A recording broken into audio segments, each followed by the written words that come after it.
मेरे बीएससी प्रथम सत्र के विद्यार्थियों को स्वागत है। तो विद्यार्थियों, तो आज हम दूसरा गद्य देखेंगे, जो गद्य फुलवारी का दूसरा पाठ आता है, योग्यता और व्यवसाय। तो योग्यता और व्यवसाय एक क्या है? एक निबंध है। तो योग्यता और व्यवसाय, तो योग्यता और व्यवसाय एक निबंध है। इसको किसने लिखा है? यानी माधवराव सप्रे। तो ये नाम मराठी का उल्लेख करता है। माधवराव सप्रे एक मराठी व्यक्ति है। तो इन्होंने क्या किया है? हिंदी में योग्यता और व्यवसाय के बारे में लिखा है। तो व्यक्ति का योग्यता क्या रहती है, कैपेसिटी क्या रहती है, उसके अनुसार क्या करना चाहिए? व्यवसाय करना चाहिए। इस तरह उन्होंने क्या किया है? यहाँ पर एक गद्य को लिखा है और वो एक निबंध से लिया गया है। तो यहाँ पर योग्यता और व्यवसाय गद्य पाठ किससे लिया है? यानी निबंध से लिया गया है। तो यहाँ पर माधवराव सप्रे का पहले परिचय देखते हैं, बाद में क्या करेंगे?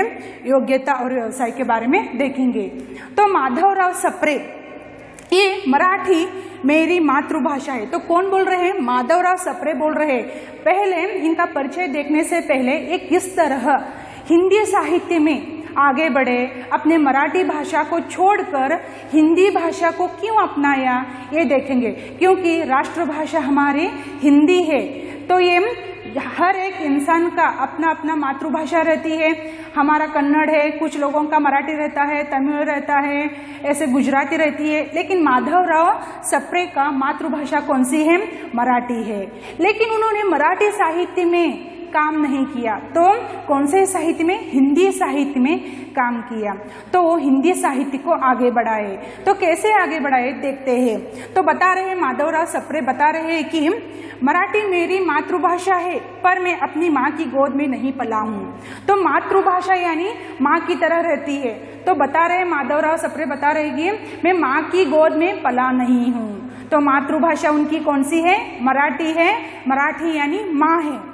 मराठी यानी माँ है, मेरी माँ है, लेकिन मैं मेरी माँ की गोद में पला नहीं हूँ। तो किसके गोद में पला हूँ? मेरी मासी। मासी कौन है? हिंदी।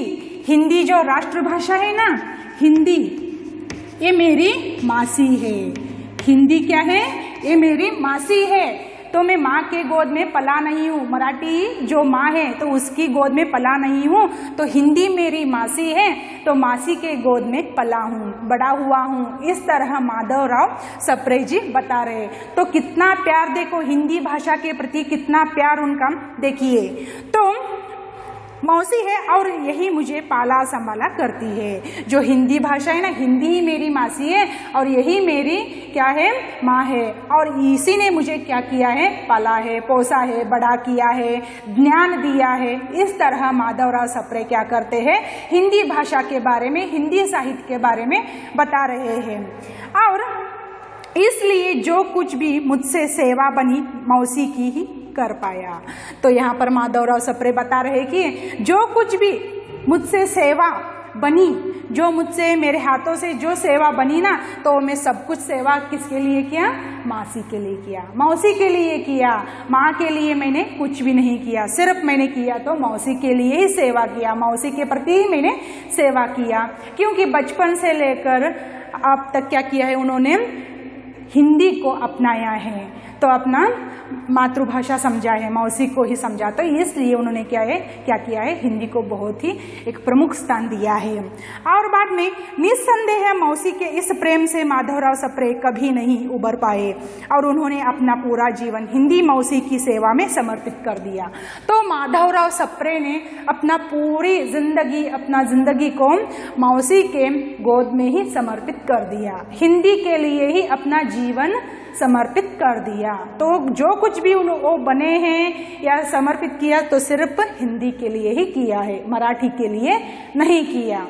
तो बाद में स्वदेश प्रेम की स्याही में डूबी उनकी कलम प्रबल राष्ट्रीय चेतना का संवाहक बनी। तो उनकी कलम, जो पेन कलम, किसमें डूबी? स्वदेशी स्याही में डूबी है। तो स्वदेश के लिए, हमारे देश के लिए कुछ करना है। हमारे राष्ट्रभाषा कौन सी है? हिंदी है। तो हिंदी के लिए कुछ न कुछ करना है। तो दिखाने के लिए क्या करते हैं? हिंदी की सेवा करते हैं। बाद में ये इतना हो गया। तो किस तरह वो हिंदी सेवा के लिए आगे बढ़ते हैं, प्रोत्साहन देते हैं, ये हो गया। अब देखते हैं उनका परिचय देखते हैं। तो माधवराव सप्रे का जन्म कब होता है, यानी 1871 में होता है। तो सन 1871 में माधवराव सप्रे का जन्म होता है। और कहाँ पर होता है, यानी स्थल कौन से गांव में होता है, तो मध्य प्रदेश के सागर जिले के पथरिया नामक गांव में होता है। तो माधवराव सप्रे का जन्म मध्य प्रदेश के सागर जिले के एक पथरिया नामक गांव में उनका जन्म होता है। और बाद में उनका निधन कब होता है, निधन यानी 23 अप्रैल 1926 को उनकी मृत्यु हो जाती है, निधन हो जाती है। कब, 23 अप्रैल 1926 में उनकी मृत्यु हो जाती है। तो इतना क्या है उनका माधवराव सप्रे का परिचय है। तो परिचय होने के बाद उनकी एक सुप्रसिद्ध कहानी है। तो कौन सी है सुप्रसिद्ध कहानी, यानी टोकरी भर मिट्टी। ये बहुत ही प्रसिद्ध हुई है, टोकरी भर मिट्टी। और उनकी मराठी पत्रिक है। तो माधवराव सप्रे का एक मराठी पत्र है केसरी का, ये मराठी है। और इसको उन्होंने क्या किया है हिंदी में, किस तरह देखो, केसरी का नागपुर से हिंदी केसरी नाम से हिंदी संस्करण प्रकाशित करना शुरू कर दिया। तो मराठी में था, उसको क्या किया, बदल दिया, तो हिंदी केसरी बना दिया। तो मराठी उनका एक संस्करण था, केसरी था, तो केसरी को क्या करते हैं, हिंदी केसरी बना देते हैं। हिंदी केसरी नाम से हिंदी संस्करण प्रकाशित करना शुरू कर दिया। तो इस तरह हम हिंदी से प्रभावित होकर क्या करते हैं, अपना पूरा सेवा हिंदी के लिए समर्पित कर देते हैं। तो इतना इनका परिचय हो गया। और कुछ देखते हैं। और इन्होंने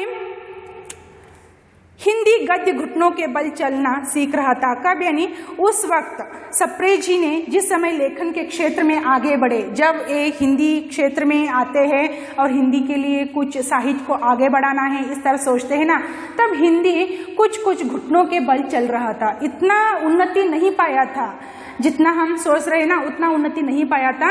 वो फिलहाल क्या कर रहा था, घुटनों के बल चल रहा था, धीरे धीरे से स्टेप बाय स्टेप क्या कर रहा था, उन्नति के हंत पर चल रहा था, घुटनों के बल पर चल रहा था। और जिन लोगों की रुचि गद्य की ओर नहीं झुकती, जो लोग गद्य लिखने वालों के कथक कहते हैं। तो यहाँ पर बता रहे, और भी एक वाक्य बता रहे, जो हिंदी के विरोधक है उनके लिए यहाँ पर कुछ बताया है। और बाद में पत्रकारिता की शुरुआत छत्तीसगढ़ मित्र नामक मासिक पत्र से की। तो इन्होंने एक पत्रकारिता की शुरुआत करती है, पत्रकारिता का शुरुआत करते हैं। तो कौन से पत्र से करते हैं, छत्तीसगढ़ की पत्र। तो छत्तीसगढ़ की मित्र नामक मासिक पत्र से क्या करते हैं, शुरुआत करते हैं। निज भाषा उन्नति सब उन्नति को मूल, इस मंत्र को अपनाकर हिंदी का भरपूर श्रृंगार किया है। तो यहाँ पर हिंदी को श्रृंगार कैसे किया है, यानी यहाँ पर निज भाषा उन्नति और निज भाषा उन्नति अहे सब उन्नति को मूल, इस नाम से क्या करते हैं, हिंदी का एक बहुत ही श्रृंगार करते हैं। और बाद में इनकी एक सुप्रसिद्ध कहानी टोकरी भर मिट्टी है। और बाद में छत्तीसगढ़ मित्र अत्यंत लोकप्रिय हुआ। बाद में कुछ दिनों के बाद छत्तीसगढ़ मित्र क्या होता है, बहुत ही लोकप्रिय हो जाता है। और बाद में उनके मराठी पत्र केसरी का नागपुर से हिंदी केसरी नाम से क्या हो जाता है, प्रकाशित हो जाता है। और अंत में सप्रे जी ने अदम्य राष्ट्रीय चेतना, गौरवशाली सांस्कृतिक और साहित्यिक परंपरा के बीच जीवंत और प्रखर पत्रकारिता का इतिहास रचा। इन्होंने एक इतिहास रचा और हिंदी और देश सेवा में आजीवन संलग्न रहने वाले सप्रे जी के मन में अपनी राष्ट्रभाषा और देश के प्रति मोक्ष प्यारा नहीं, मैं फिर से जन्म लूंगा, देश का तो मोक्ष अभी हुआ नहीं। तो यहाँ पर अंतिम वाक्य बताते हैं कि मुझे मोक्ष प्यारा नहीं है, मुझे मोक्ष नहीं चाहिए, अभी भी हिंदी का उन्नति होना बाकी है। तो इसलिए मैं फिर से क्या करूँगा, और एक बार जन्म लूंगा। मुझे मोक्ष की आवश्यकता नहीं है, मुझे मोक्ष प्यारा नहीं है, मुझे बिल्कुल भी नहीं चाहिए, मैं फिर से जन्म लूंगा। किसके लिए जन्म लूंगा, हिंदी साहित्य के लिए मैं फिर से जन्म लूंगा। इस तरह माधवराव सप्रे क्या करते हैं, बताते हैं अंत में। तो ये इतना क्या हो गया, माधवराव सप्रे का परिचय हो गया। और ये होने के बाद किस तरह योग्यता और व्यवसाय के बारे में उन्होंने अपने विचारों को व्यक्त किया है, हम क्या करेंगे अगले कक्षा में देखेंगे। तो विद्यार्थियों, आज हमने क्या देखा, योग्यता और व्यवसाय एक निबंध से लिया गया है और इसके निबंधकार कौन है, माधवराव सप्रे है और उनका परिचय हो गया और उनके सुप्रसिद्ध कहानी कौन सी, वो भी हो गया, उनकी मृत्यु और वो मोक्ष नहीं चाहते हैं, फिर से मैं हिंदी साहित्य के लिए जन्म लूंगा बताते हैं, और इतना क्या हो गया, माधवराव सप्रे का परिचय हो गया। और कल के कक्षा में हम क्या देखेंगे, योग्यता और व्यवसाय के बारे में देखेंगे। तब तक के लिए धन्यवाद।